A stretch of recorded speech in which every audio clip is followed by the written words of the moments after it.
You can tell that the roads are salted. However, there's no snow on them. And obviously you salt them before a big storm. However, in this video, what we're going to talk about is my frustration with how we've mostly been getting all these minor events that mostly miss New York City. And we're getting a really big whammy of that coming in, where we're having a storm system move to our north and one to the south, but the two of them will not combine. And without the two of them combining, that basically means that we're barely getting anything, because the heaviest concentration will be either to the north or the south, and it'll pretty much miss New York City completely. New York City right now, the forecast is 0.3 inches with only a 47% chance of picking up measurable snow. And it's around 50% of the metro area with similar accumulations forecast. Now, there's a few factors that are leading to why this is happening. So we're going to get into some factors, including more general ones and more specific ones. First of all, unfortunately, cold these days means dry. You know, we've seen cold periods, and we have seen us fail to capitalize on them with snow. There's a period of snow expected for January 18th to 22nd. However, you know, with the way that they're now modeling a heavy snowfall outlook, it seems likely that they're going to be inland cutters, which bring minimal snow at best, usually no snow. Usually that's when it gets warm, only for the temperatures to then fall. You'd think that with, you know, a long sustained period of cold, you'd at least get some snow from light precipitation moving through. And while that has been the case, it's been very minimal. So this is leading to two effects. Our drought is worsening, and we're not getting snow. Because honestly, I'd rather have warm and wet than cold and dry. Usually I'd be the other way around, but this year, with how bad our drought is, I feel like having actual precipitation is something that is just very necessary right now.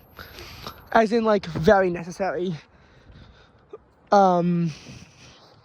So, as for this, you know, this isn't the first time that we've seen a big storm forecast and then fail to happen, because one moves south, one moves north, and you have two weak storms instead of one big storm.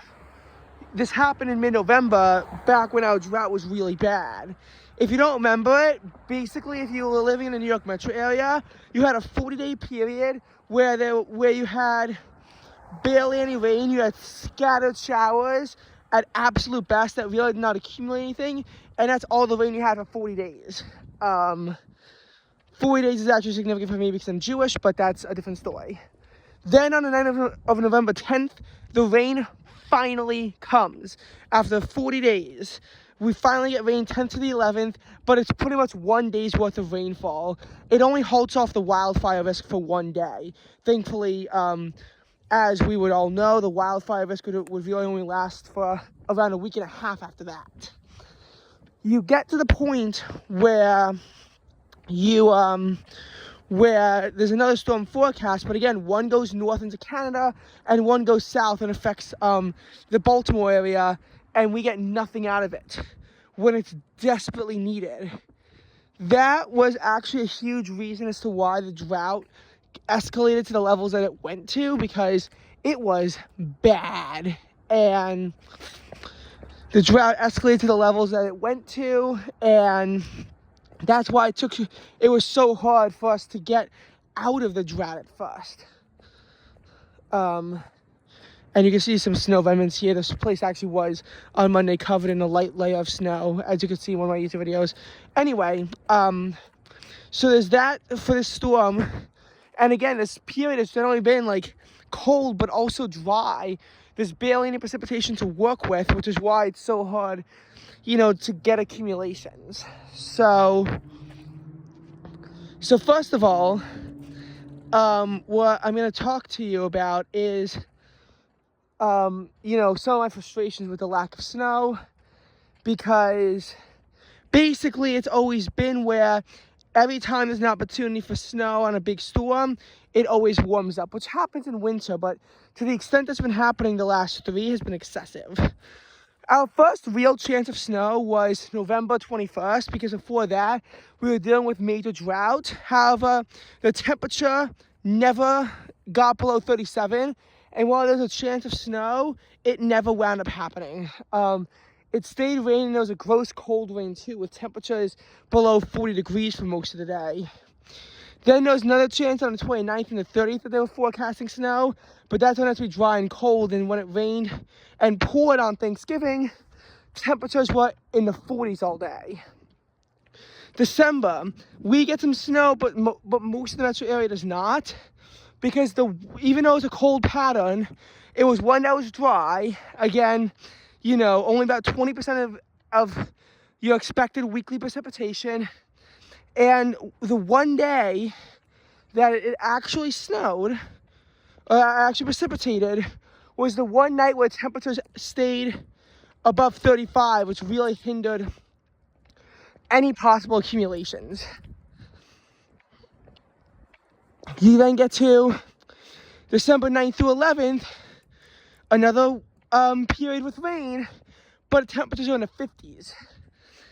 December 13th through 15th, a cold period, but there's no rain. And when it rains, that's actually when temperatures bump up back to the 50s and pretty much live there for a week. Is that snow? I think there's still some snow in the kiddie pool. One of the most unlikely places. Of course, that might not actually be snow. Definitely not covering the full 18 inches, but wow. Impressive. Anyway, as I was saying, finally this cold period, you know, does come back, and there is snow. About 2 to 3 inches of snow across most of the metro, December 21st, and that's been our biggest event so far. That's really been our landmark event of snow, because again, not a lot of precipitation, but good temperatures, good ratios. You finally get snowfall. And Christmas Eve, parts of the metro area barely get more than a trace. Parts of the area get up to an inch of snow. Not a lot, but enough for a white Christmas. As both starting and ending the cold wave, there's light precipitation. But the heaviest precipitation of December, you know, when some of those storms were, temperatures back in the 50s. January has so far been very cold, but also very dry. You had about less than 1/10 of an inch of precipitation so far in a month, and that looks like it's going to continue. So you had less than an inch of snow on this storm event on January 6th. And again, it's been mostly dry. You know, looking at some of those precipitation events, a lot of those would not really be remembered if it wasn't for the fact that, you know, it came down to snow and not rain, since it was so light. Actually, I'll go even further and say that maybe in times of drought, you'd notice the rain, but, you know, we're starting to slowly crawl our way out of, you know, the horrific drought. Lack of snow in October is starting to finally, you know, not matter as much anymore. So there's that. But, you know, again, frustrating pattern of the two not really being able to connect. And furthermore, we're starting to get into this topic of a snow hole. Now, as of now, Philadelphia's annual accumulation of 1.8 inches is less than a 3.7 in New York City. And the biggest snow hole right now is actually in, you know, further east on Long Island and up in Connecticut, where we've only seen 1.7 inches of snow in Bridgeport and 2.5 inches at Islip. Those are where our biggest snow holes are currently, not directly over the city. But you get my point. You know, the city is less than the 6.6 at Baltimore. Actually, no, Philadelphia's at 2.1 inches of snow. But you're at less than like the 6.6 inches of snow at Baltimore, or the over 8 inches at DC. Further north in Boston, you know, right now they're at around 6 inches of snow. So you're having the same frustrations that there were last winter. Last winter, if you remember, in January, there was snow in New York City, but much more everywhere else. Boston had more snow from a storm on the 6th. And then on storms on the 16th and 19th, most of the precipitation shield was further south, so you had more snow in Philly, Baltimore, and DC. While New York caught up in February, Central Park, which had the smallest New York City accumulation, finished the winter at just 7.5 inches. Compare that to the 8 inches of snow in DC, or the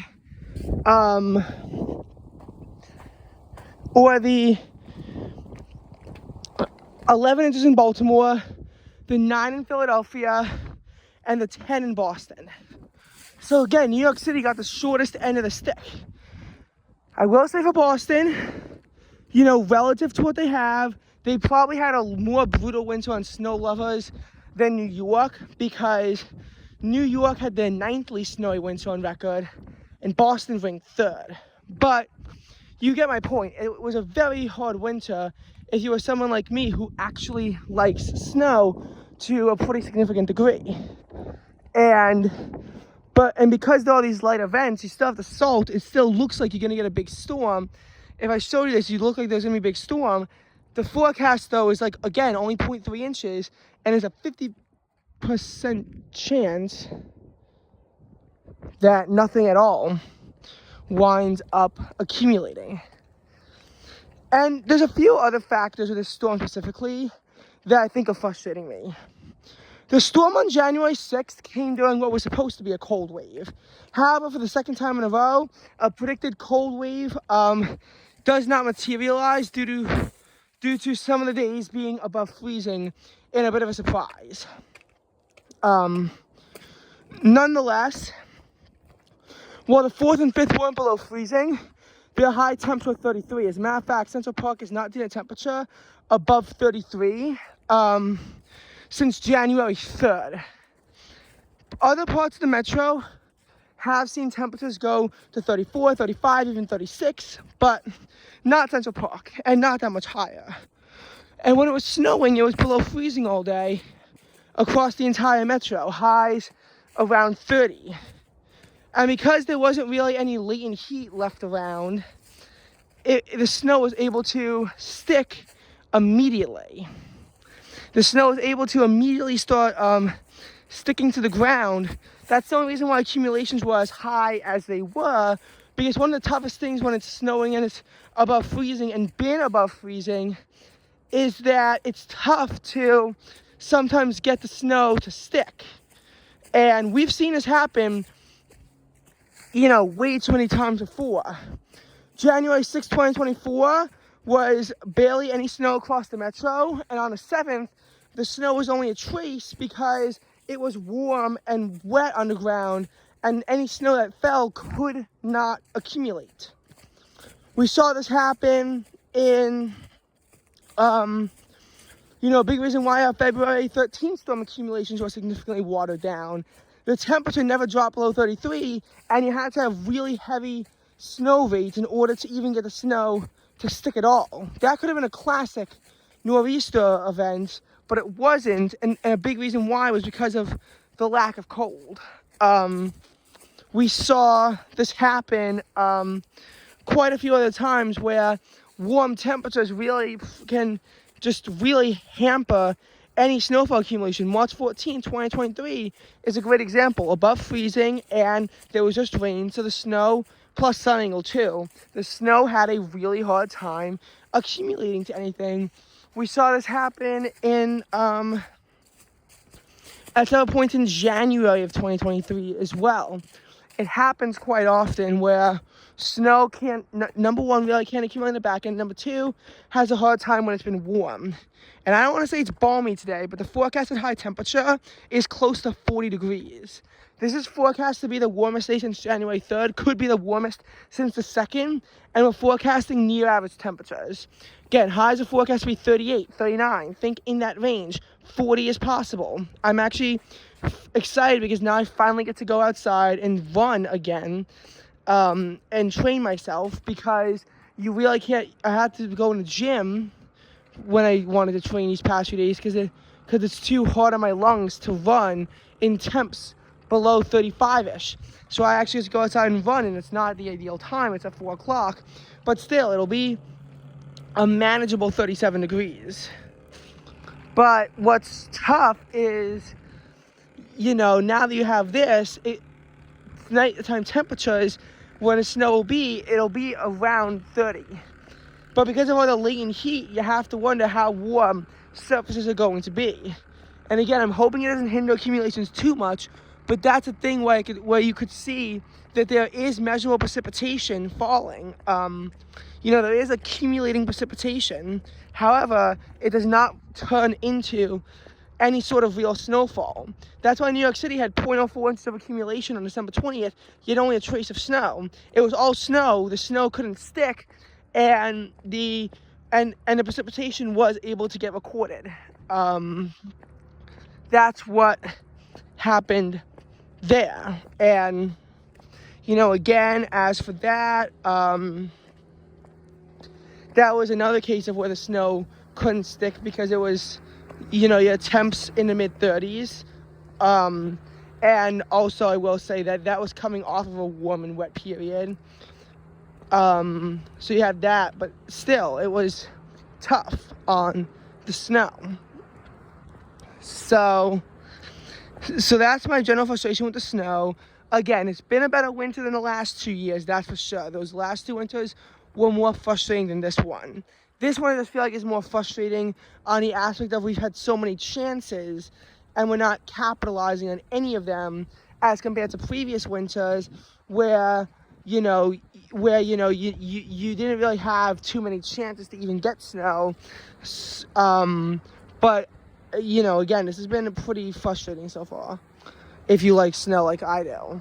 And what I'll furthermore say is, again, we don't know when a pattern is going to change because January 18th to 22nd looks like a weather signal, and it looks like but it could very well be just those warm air systems that can't produce snow, don't produce snow, and produce only rain, which we are going to need some of that anyway, but you'd still hope that that we get some snow out of it.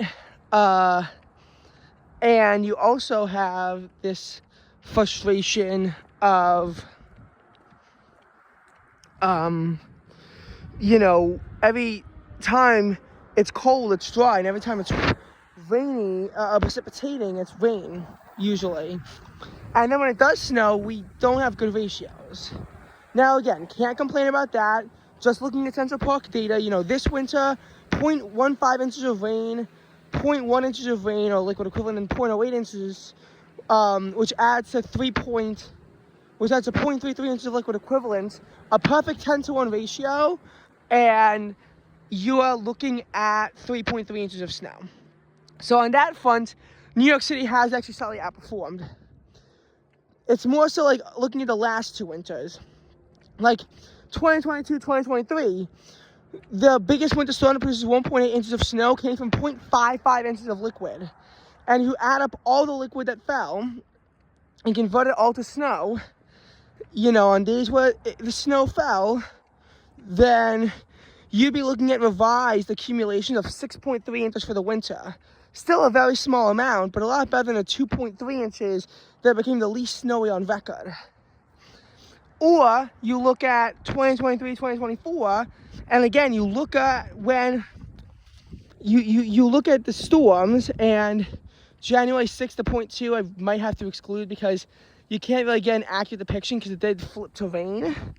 But looking at that, again, 0.77 inches of liquid equivalent on February 13th converts to just 3.2 inches of snow.